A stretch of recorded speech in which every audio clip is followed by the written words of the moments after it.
Beijing's retaliation against Panama is backfiring. Commentary. The Panama Canal is a strategic choke point linking the Atlantic and Pacific Oceans, making it one of the world's most important economic and military waterways. In February, Panama revoked the concessions held by a subsidiary of Hong Kong-based C.K. Hutchison for key ports at both ends of the Panama Canal. Beijing quickly reacted with a series of retaliatory measures. The most notable was the stepped-up inspections of Panama-flagged vessels calling at Chinese ports by using port state control, which allows maritime authorities to inspect foreign ships in their ports to ensure compliance with international safety, environmental, and labor standards. Many of these inspected vessels were detained by Chinese maritime authorities.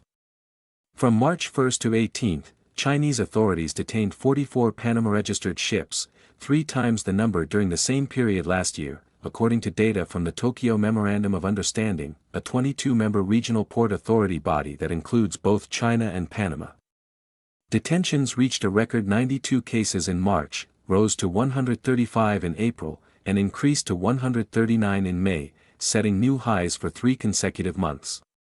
After returning to the White House, President Donald Trump repeatedly warned that Beijing's activities around the canal posed a significant threat to U.S. national security. Beijing's retaliation against Panama appears to validate those concerns. It also lays bare the Chinese Communist Party's ambition to compete with the United States for influence in key strategic regions, its belligerent nature, and its long-standing reliance on economic coercion to achieve its objectives. Beijing's retaliation is likely to reinforce concerns in Panama about the risks of doing business with China, accelerating the country's strategic decoupling from Beijing and pushing it closer to the United States and other democratic partners. Rather than securing the strategic gains it seeks, however, Beijing may end up paying a steep price. Major consequences are already becoming apparent, prompting a broader regional backlash. The United States and 5 Latin American countries, Bolivia, Costa Rica, Guyana, Paraguay, and Trinidad and Tobago, on April 28 issued a rare joint statement opposing Beijing's pressure campaign against Panama. The statement describes Beijing's actions regarding the canal as a blatant attempt to politicize maritime trade, and warns that they infringe on the sovereignty of countries across the region. Panama is a pillar of our maritime trading system, and as such must remain free from any undue external pressure. Any attempts to undermine Panama's sovereignty are a threat to us all, it reads. This joint statement makes one thing clear: by retaliating against Panama, Beijing didn't just offend Panama, it managed to alienate a group of Latin American countries, driving shipowners to abandon the Panamanian registry. As the regulatory risks facing Panama-flagged vessels in Chinese ports have risen sharply, many shipowners have begun looking for alternative registries. According to reports citing data from Lloyd's Maritime Database, 220 vessels have deregistered from Panama and reflagged elsewhere since April 8. The biggest beneficiary has been the Marshall Islands, a diplomatic ally of Taiwan, which attracted 54 vessels. The Bahamas ranked second with 32, followed by Liberia with 27.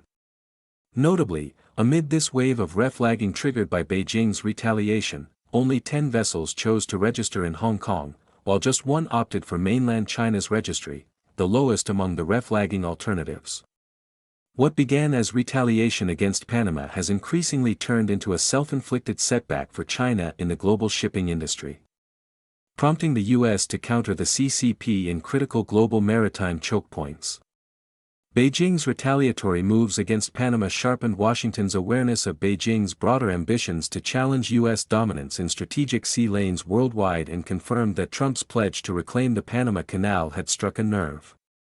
In the aftermath, the United States has moved decisively to secure key maritime passages, breaking Iran's blockade of the Strait of Hormuz, signing defense agreements with Indonesia involving the Strait of Malacca, strengthening military and economic cooperation with Greenland to control Arctic routes, and repeatedly emphasizing the importance of peace and stability in the Taiwan Strait while reinforcing defenses along the first island chain.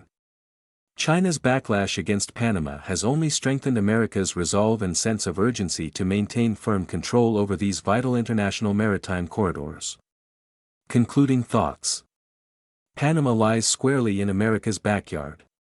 The Panama Canal, built by the United States over a decade at the cost of thousands of lives, remains a critical artery linking the Atlantic and Pacific Oceans, and its strategic importance to U.S. national security is undeniable. By picking a direct fight with the world's leading superpower right on its doorstep over the Panama Canal, Beijing has demonstrated both a lack of self-awareness and poor strategic judgment. The United States has now revived a modern version of the Monroe Doctrine, which may be summarized as America for the Americans, making it clear that it will not tolerate external powers, especially China, interfering in its traditional sphere of influence. Over the past year, a series of political shifts across Latin America have brought pro-US conservative governments to power, strengthening ties with Washington and distancing themselves from Beijing.